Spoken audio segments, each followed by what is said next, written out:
ሰላም ጤና ይስጥልን። የተወደዳችሁና የተከበራችሁ የቻናላችን ተከታታዮች እንደምን አላችሁ? የጥር 1 2018 ዕለታዊ ወቅታዊ ማህበራዊና ኢኮኖሚያዊ ትኩስ መረጃዎችን ይዘንላችሁ ቀርበናል። በቅድሚያም ዋና ዋናዎቹን በማስቀደም እንጀምራለን። ከግብር ከፋዮች ጋር በተያያዘ አጠቃላይ ግብር ከፋዮችን የተመለከተ አዲስ መረጃ ይፋ ሆኗል። ይህንን በተመለከተ ሙሉ ዝርዝሩን ወደ እናንተ ይዘናል። በሌላ በኩል በበርካታ ድርጅቶች ላይ ከባድ የሆነ ዘመቻ ተጀምሯል።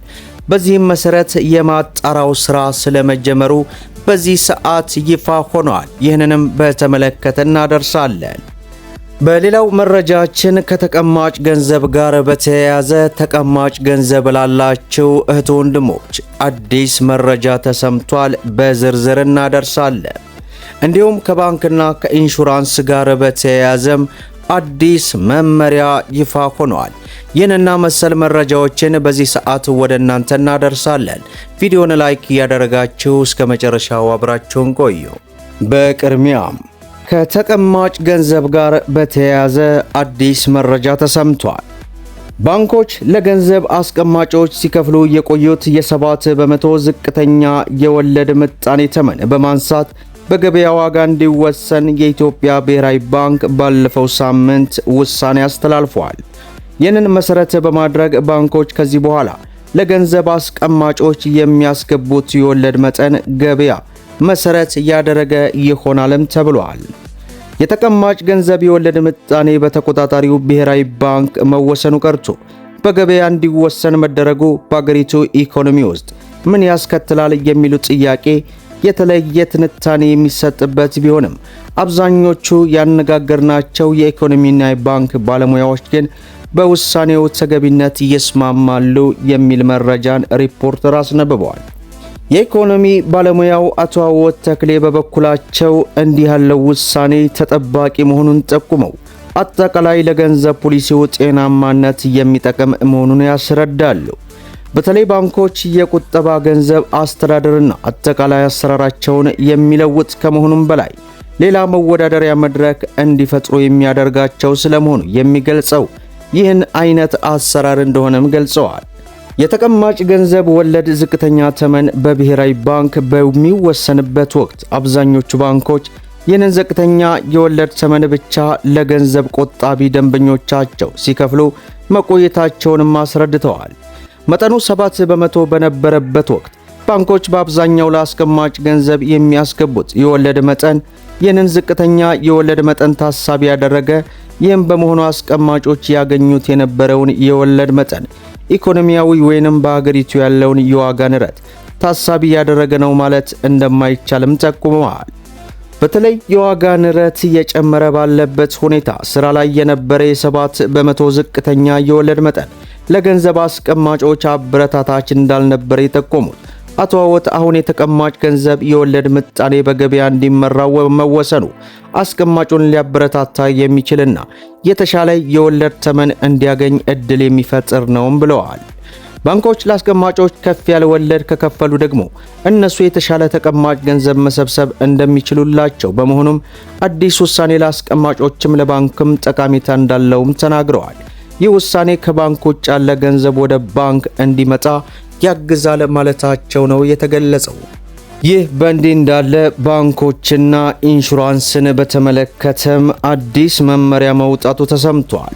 በአዲሱ ረቂቅ አዋጅ ደንብ ከካፒታል ገበያ ካሳ ፈንድ ውጭ የሚደረጉ ኢንቨስተሮችን በሚዘረዝረው አንቀጽ ውስጥ ባንኮች፣ የኢንሹራንስ ኩባንያዎች፣ የቁጠባና ብድር ህብረት ሥራ ማህበራትና እንደ ማይክሮ ፋይናንስ ያሉ የፋይናንስ ተቋማት ተካተዋል።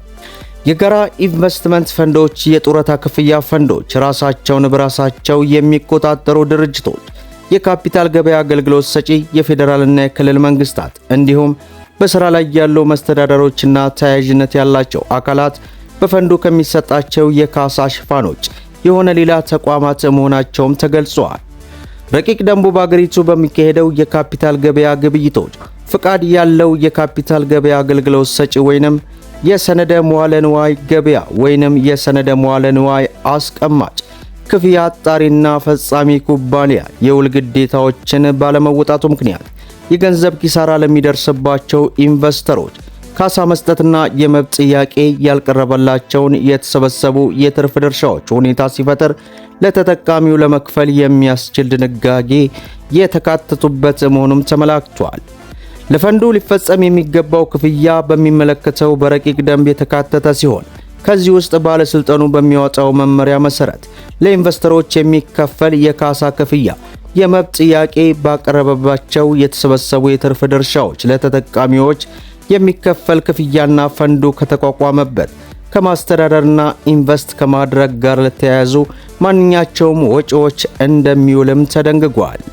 ባለስልጣኑ ህጋዊ ተጠቃሚዎች እስኪጠይቅ ድረስ ሁሉንም የመብት ጥያቄ ያልቀረበባቸውና የትርፍ ድርሻዎች ከህዝብ ኩባንያ እንደሚሰበሰብ እንደሚያዝና እንደሚተዳደርም ተደንግጓል።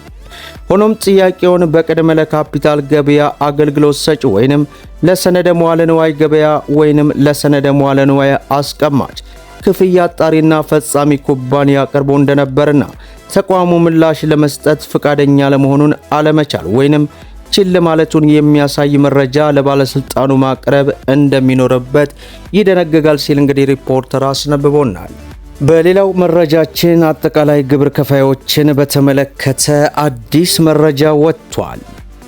የገቢዎች ሚኒስቴር ነባሩ የእጅ በእጅ ሽያጭ ደረሰኝ እንዲቀየርና ሙሉ በሙሉ ልዩ ኮድ መለያ ያለበት የማኑዋል ደረሰኝ ብቻ ለአገልግሎት እንዲውል በተደጋጋሚ እያሳሰበ መቆየቱን ገልጾ የመጠቀሚያ ጊዜው ከዚህ በላይ እንዳይራዘም ለቲክፋ ኢትዮጵያ አሳውቋል። በዚህም መሰረት ወደ ታክስ ማዕከል ሄደው በተጨባጭ ደረሰኝ አልደረሰህም ከተባለ ለነዚህ የተቋቋመ ግብር ኃይል ስላለ ግብር ኃይሉ ለነዚህ መፍትሄ ይሰጣል ማለቱ ነው። በዚህ ሰዓት የገቢዎች ሚኒስቴር መረጃ ቲክፋ ኢትዮጵያ ከሚኒስቴር መስሪያ ቤቱ ባገኘው መረጃ የታተሙ ደረሰኞች ክምችት በየቅርንጫፍ ጽህፈት ቤቱና በታክስ ማዕከል እንዳሉ በመግለጽ አልደረሰኝም የሚሉ አካላት ካሉ ወደ ታክስ ማዕከላቸው እየሄዱ መውሰድ አለባቸው ሲል አሳስቧል። ነባሩን ደረሰኝ ከዚህ በላይ የማይራዘም መሆኑን የገለጸው ሚኒስቴር መስሪያ ቤቱ ከዛሬ ጀምሮ አገልግሎት ላይ እንደማይውል ነው ያሳሰበው። የታተሙ ደረሰኞች ክምችት በየቅርንጫፍ ጽህፈት ቤቱና በታክስ ማዕከሎች አሉ። ብርሃንና ሰላም ያተምኩትን ጨርሼ ክምችት አለ። የደረሰኝ ህትመቱ ያዘዙ አካላት ክምችቱን ያንሱ ነው እያለ ያለው። በልዩ ሁኔታ የታዘዘ የደረሰኝ ህትመት በታክስ ማዕከል ሲፈለግ ካልተገኘ ግን ለነዚህ የተቋቋመ ግብር ኃይል በገቢዎች ሚኒስቴር ያለ በመሆኑ ጉዳያቸውን ደረጃ በደረጃ የሚታይ መሆኑን ማሳሰቡ በዚህ ሰዓት ከቲክፋ ኢትዮጵያ አግኝተናል። በሌላው መረጃችን በበርካታ ድርጅቶች ላይ ከባድ የሆነ ዘመቻ ተጀምሮ የማጣራት ሥራ እየተጀመረ ስለመሆኑ ይፋ ሆኗል። የኢትዮጵያ መድኃኒትና የምግብ ቁጥጥር ባለስልጣን ኔስትል ከሚያመርተው የጨቅላ ሕፃንና የታዳጊ ሕፃን የምግብ ምርቶች ውስጥ የባች ቁጥሩ 516607 42 ኤፍኤስ የተመረተበት ቀን 15 ጁን 2025 የሚያበቃበት ቀን ዲሴምበር 15 2026 እና 800 ግራም ክብደት ምርት ላይ ክብደት ማጋጠሙን ጥቅም ላይ እንዳይውልና እንዲሰበሰብ የጥንቃቄ መልእክት መላኩን ገልጿል። ምርቱ በባለስልጣኑ ፍቃድ ያልተሰጠውና ጥቅም ላይ እንዲውል ያልተፈቀደለት መሆኑን ያሳወቀው ባለስልጣኑ ምርቱ በተለያዩ መንገዶች ገበያ ላይ ሊኖር እንደሚችል ሁኔታ እንዳለ ጠቅሶ ለህብረተሰቡ ማቅረብ የተከለከለ መሆኑንና ህብረተሰቡ እንዳይገዛና ጥቅም ላይ እንዳይውል አስቸኳይ ማሳሰቢያ ሰጥቷል። ባለስልጣኑ ምርቱን ያገኘው ወይንም የያዘ አካላት ለይቶ በማስቀመጥ ለባለስልጣኑ እንዲያሳውቅ ጥሪውንም አቅርቧል።